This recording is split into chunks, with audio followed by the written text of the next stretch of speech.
I'm Liz Phalp. I am the founder of Will They Eat It TV.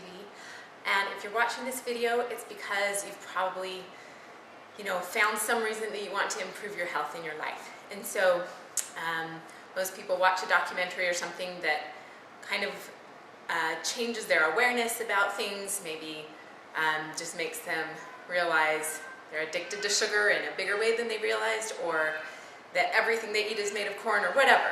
But I want to explain a little bit about what my goal is, and mainly this video is just to help people who want to go on a sugar fast and help them overcome maybe what I see as the biggest myth that is probably making people not embark on this sugar fast. So first of all, I want to explain a little bit about me and how I can help. So if you could imagine, going on a path to healthier living or healthier eating or whatever as if it were like climbing a mountain. And we've all climbed lots of different mountains and have things we've learned from these experiences that we could teach other people.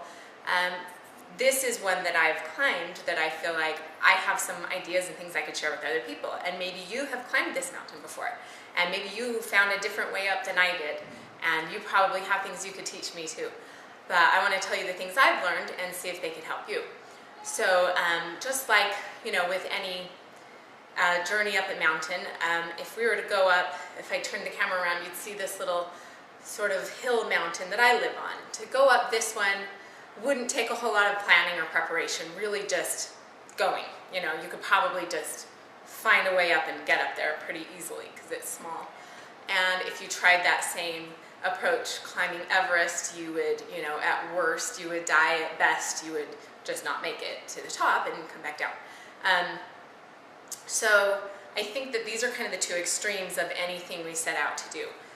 One is getting really prepared, having a plan in mind, preparing your backpack with all of the things you might need, and most of all, getting some information before we start about what to expect, and tips from people who've been there before.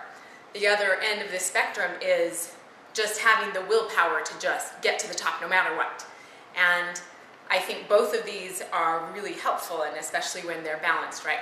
So if I have this desire to break my addiction of sugar, and I need to apologize for the hand movements, but I really can't talk without my hands, and I hope they're not distracting to you, but to me they really help me get my point across. So if you're trying to break this habit of being addicted to sugar, then I have some, let's call them like trail markers that might help you along the way. I think if you have this incredible willpower that no matter what, I'm not going to eat sugar until I'm not addicted anymore, then you're going to find a way to make it happen. And you may starve for a couple days because you don't know what else to eat, but you'll figure out what to eat, and this desire to get it done will cause you to find a way. If you want a little more planning, a little more preparation, a little bit more information before you set out on this, I'm hoping I can give you some of that. So the one thing I realized yesterday in talking to my sister who's about to go on this sugar fast is that she had this feeling that tonight's my last night to enjoy ice cream, and this is my last chance to enjoy these things that I love before I go on, and make this sacrifice. And so it made me think a little bit about sacrifice and what it is we're sacrificing and what it is we're getting for it. So kind of the definition of a sacrifice is that we're giving up something, maybe small, for something bigger. And it's not a sacrifice if you're giving up something small for something smaller. That's not really sacrificing. Sacrificing means I'm giving up something. It's difficult to give it up, but I know it's going to be worth it because I'll get something greater. So this, to take an analogy and put an analogy inside of that, this makes me think of planting a seed. So if you take a little teeny tiny tomato seed and plant it, when it grows, you don't get one tomato seed out of it. You don't even get one tomato. You get tons of tomatoes and maybe hundreds or thousands of seeds from this one seed that you sacrificed and put in some effort into. So it's the same way with things that we sacrifice. So I think what I want to impart to you is the idea that if you decide to break your addiction to sugar and give up, sacrifice the pleasures of eating processed sugar, I think you have some ideas of what benefits you may get from this. You probably think, I'm going to fit into clothes I didn't fit in before. I'm going to look better. I'm going to have more energy. And I think all those are right. But I also think there's a lot more benefits you don't know about. And the biggest myth I think that people have is that they're giving up the benefit of enjoying yummy desserts, yummy treats, things that they can eat and enjoy eating and that make them feel good.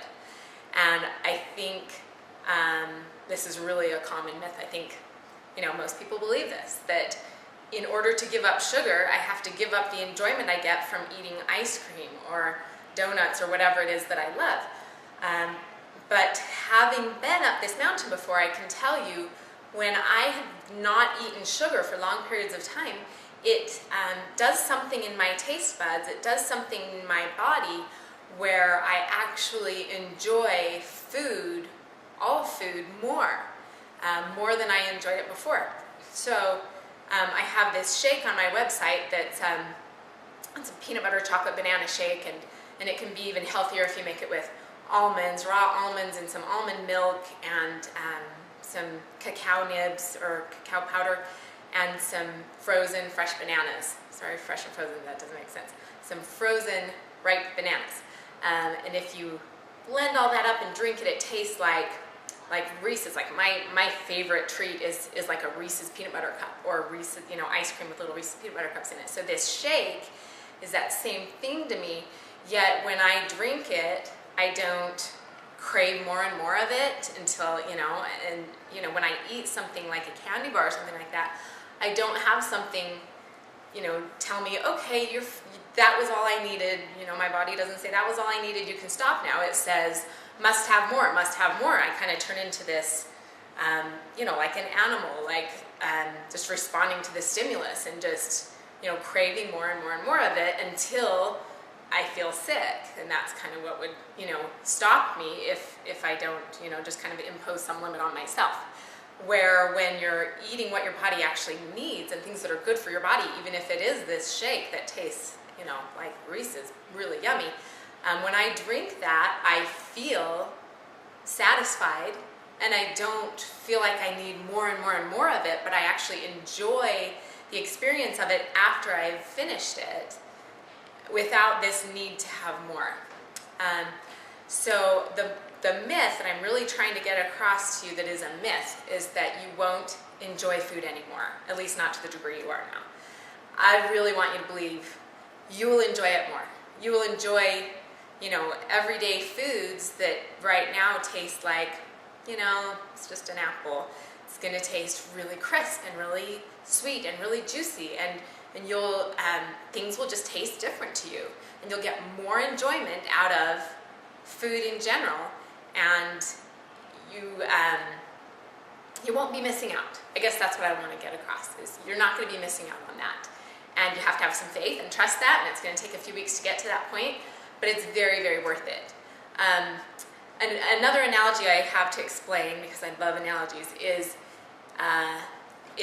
using like the weightlifting kind of experience to explain this. So if I do CrossFit at my brother-in-law's gym, and we have these different exercises we'll do with a weight bar, where we'll do squats or something like that with this bar. And when we do a lot of reps of these, I think, man, wouldn't it be nice to just have him pull some of the weights off? That'd make this so much easier, just to have those weights pulled off. I want the weights off to be able to keep doing the reps, but not as much weight.